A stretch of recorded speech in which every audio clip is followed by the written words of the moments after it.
Зодия Дева. Ако попадаш на това видео, не е случайно. Какво идва към теб през май месец? Нека да видим.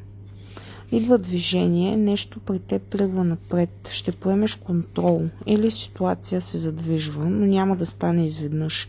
Ще ти е нужно търпение, защото нещата ще се развиват бавно. Идва работа с други хора, сътрудничество, разговори и ще изграждаш нещо заедно с тях. В крайна сметка през май ти се дава баланс. Нещата започват да се подреждат и успокояват. Сега да видим послание от Вселената, какво има да ти каже. Вселената ти казва, че е нужно да пуснеш гордостта, защото тя ти пречи да видиш истината. Тук за нещо, към което има желание, силно, но неясно. Не бързай, докато нещата не ти станат ясни. И какво е посланието на любовният оракул? През май идва взаимност. Дава ти се шанс нещата да са равни.